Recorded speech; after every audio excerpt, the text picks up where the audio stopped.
पूरी रात ठीक से नींद नहीं आई। बस यही सोचता रहा कल क्या होगा। सुबह के 9 बज रहे हैं और अम्मी यहाँ पर अभी ये मेरा टिफिन पैक कर रहे हैं। आज टिफिन में बैंगन का सालन है और चपाती। दोस्तों अभी अभी मुझे भाई का फोन आया है।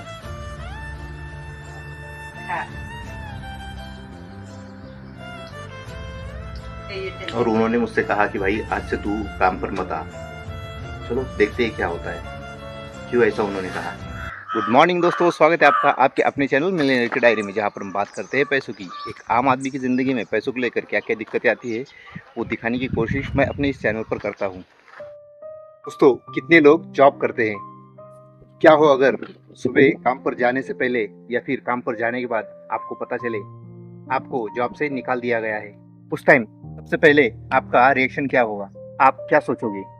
ना ही आपके पास बैंक बैलेंस है और ना ही कुछ सेविंग, और ऊपर से आपके पास इनकम का दूसरा कोई सोर्स भी नहीं है। ऐसी सिचुएशन में आप क्या करोगे?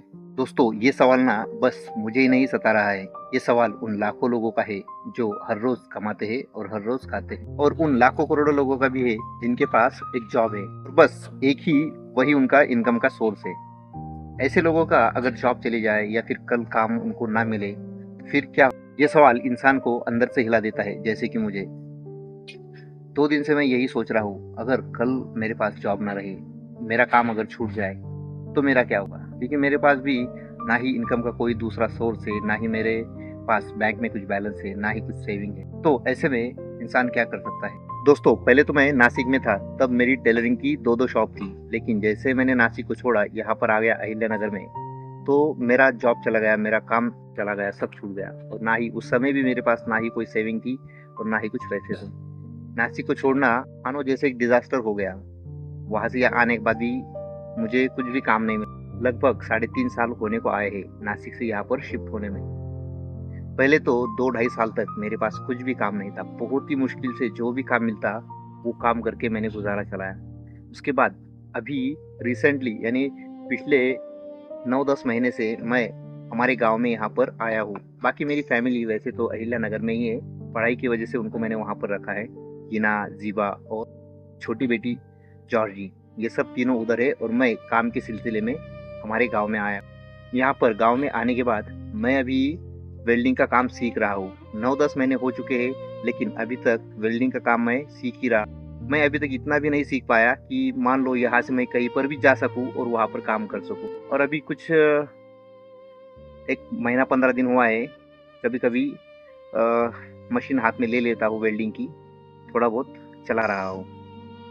तो इस तरीके से इस सिचुएशन में अगर कल को मेरी जॉब छूट जाए तो मेरे पास क्या क्या ऑप्शन होगी? तो यही सोचकर मुझे रात में नींद नहीं आ रही थी। 2 दिन से वही सोच रहा था कि कल अगर मेरा काम बंद हो जाए तो फिर मैं क्या करूँगा। 9-10 महीने से तो मैं यहाँ पर काम कर रहा हूँ, लेकिन ये काम ऐसा है, बस आज मैंने काम किया, आज के मुझे पैसे मिले। अगर कल छुट्टी होगी, कल कुछ दिक्कत होगी, मानो मुझे कुछ इमरजेंसी हो गई, आ गई, तब भी अगर मैंने छुट्टी ले ली तो फिर मेरी इनकम आएगी नहीं और उसका असर अगले दिन पर, अगले हफ्ते पर या फिर आने वाले दिनों में मेरे फाइनेंशियल कंडीशन पर होता है। तो ये जो अनसर्टिनिटी है होती इंसान को अंदर से तोड़ देती है। शायद आप में से भी बहुत से लोग ऐसी सिचुएशन से गुजर रहे होंगे। तो आओ मिलकर ढूंढते हैं इस प्रॉब्लम का सॉल्यूशन। मुझे तो एक बात समझ में आ रही है, सिर्फ काम करना काफी नहीं होगा। काम के साथ साथ कुछ ऐसा करना होगा जो मेरे अंदर से मुझ में बदलाव ला सके, मेरी स्किल को बढ़ा सके, जिससे कि जब भी मेरा काम छूट जाए तो उस स्किल के सहारे मैं अपना गुजारा चला सकूं। वैसे तो अभी भी मैं वही कर रहा हूँ, वेल्डिंग का जो काम है वो सीख ही रहा हूँ, लेकिन उसकी जो प्रोसेस है ना वो बहुत ही ज़्यादा स्लो है। ऐसा ही मेरे साथ पहले भी हुआ था जब मैं टेलरिंग का काम सीखता था। मैं 9th में था, 9th 10th, ये 2 साल मैंने एक टेलर के पास गुजारे।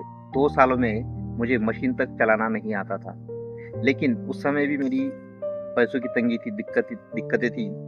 तो मैं एक टेलर के पास गया जहाँ पर हमारा कॉलेज है। तो कॉलेज के बगल में ही एक टेलर की दुकान थी। वहाँ पर जाकर मैंने उससे कहा कि टेलर साहब मुझे सब कुछ आता है, 2 साल मैंने एक टेलर के पास काम किया है, क्या आप मुझे काम पर रख सकते हो? भाई उसने मुझे रख दिया, काम पर ले लिया। लेकिन सच बताऊँ मुझे कुछ भी नहीं आता था और सेम सिचुएशन आज भी मेरे साथ वही हो रही है। लगभग 9-10 महीने हो चुके हैं मैं यहाँ पर काम कर रहा हूँ, लेकिन अभी तक मुझे वेल्डिंग करना आता नहीं है। तो फिर मैं उस जो नए टेलर के पास गया तो उन्होंने देखा कि भाई मुझे काम की सही में बहुत ज़रूरत है, क्योंकि अगर मैं कॉलेज करना चाहता हूँ, मेरा खर्च मुझे ही उठाना था। इसीलिए उन टेलर साहब ने मुझे 8 दिन में शर्ट सिलाना सिखा दिया और उस समय एक शर्ट की कारीगरी जो होती थी ना, वो बस 25 रुपए होती थी। तो फिर मैं कॉलेज से आता था और कॉलेज से आने के बाद रात तक वहाँ पर काम करता था। 3 शर्ट मैं बना लेता था, तो 75 रुपए मुझे आते थे। उसी में से मेरा रूम का रेंट, साथ ही साथ वहाँ पर जो लगने वाला है खर्च वो और टिफ़िन, वो सब उसमें से ही मेरा होता था, पूरा होता था और मेरा जो भी कॉलेज का खर्च होता था, वो मैं उसी में से कर देता था और साथ ही साथ कुछ पैसे मैं अम्मी के लिए भी घर पे भेज देता था उसमें से। उस समय वो बहुत ही ज़्यादा पैसे होते थे, लेकिन अभी भी सेम सिचुएशन वैसी ही है। अभी 9-10 महीने से मैं यहाँ पर काम सीख रहा हूँ, लेकिन उसमें प्रोग्रेस कुछ मुझे दिखाई नहीं दे रही है। बस मैं काम कर रहा हूँ, 500 रुपए मुझे मिलते हैं, उसके हिसाब से मैं काम करता हूँ। बस जो भी पैसा आता है, वो खर्च में चला जाता है। महीने के 10-12 हज़ार रुपए ही आ पाते हैं, मुश्किल से, वो भी बहुत ही ज़्यादा मुश्किल से। तो हर महीने पैसों की तंगी बनी रहती है। मैं बस यही सोचकर यहाँ पर काम कर रहा हूँ कि मैं इसमें से कुछ सीख लूँ, ताकि 2 पैसे मुझे आ सके। ज़िंदगी ना बहुत ही ज़्यादा इम्तिहान लेती है।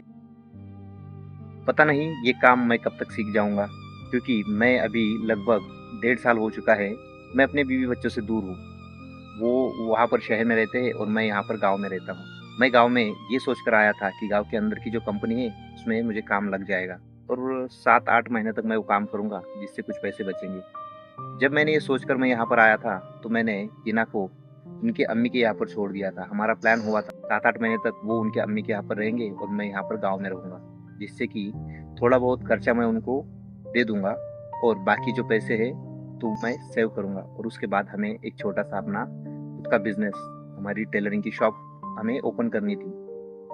लेकिन यहाँ पर आने के बाद हुआ उल्टा ही। यहाँ आने के बाद मैं कंपनी के चक्कर लगाता रहा, लेकिन कंपनी ने मुझे कुछ काम पर लिया नहीं। फिर उसके बाद में मैंने बहुत से अलग-अलग काम किए और उस वक़्त भी लास्ट ईयर की ही बात है। लास्ट ईयर जब मैं कंपनी के चक्कर लगा रहा था, तो काम कुछ हुआ नहीं और फिर उसके बाद में इसी सीज़न में मैं प्याज की ट्रक लोड करने का काम किया मैंने और उसमें से जो भी कुछ पैसे बने, उन पैसों से वहाँ का मैं खर्च चलाता था और उसके बाद में फिर ज़ीबा की जो स्कूल फीस थी, आधी फीस मैंने वहाँ से भर दी थी और वो पैच का काम खत्म होने के बाद यहाँ पर भाई ने मुझे काम के लिए पूछा। तो मैंने सोचा वेल्डिंग का काम है, अच्छा काम है, सीख जाऊँगा, कारागिर बन जाऊँगा, तो फिर 2 पैसे अच्छे मिलेंगे। तो यही सोचकर मैं ये काम कर रहा हूँ। चलो देखते हैं आगे आने वाले दिनों में मैं ये काम को कब तक सीख लेता हूँ। अगर मैं ये काम सीख जाऊँगा, तो ये एक बात तो अच्छी हो जाएगी कि मैं एक अच्छा कारागिर बन जाऊँगा और दूसरी बात, मैं मेरे फैमिली के साथ रहने के लायक भी बन जाऊँगा। क्योंकि अभी तो हम अलग-अलग रहते हैं, जैसे वो शहर में और मैं गाँव में। पता नहीं वो दिन कब आएगा कि हम सब एक साथ रहेंगे। तो चलो दोस्तों, आज का मिलेनियर की डायरी का ये पन्ना आपको कैसा लगा, कमेंट में ज़रूर लिख के बताना। मैं हूँ आपका दोस्त सैम और आप देख रहे थे मिलेनियर की डायरी। मिलते हैं नेक्स्ट वीडियो में, तब तक के लिए बाय बाय।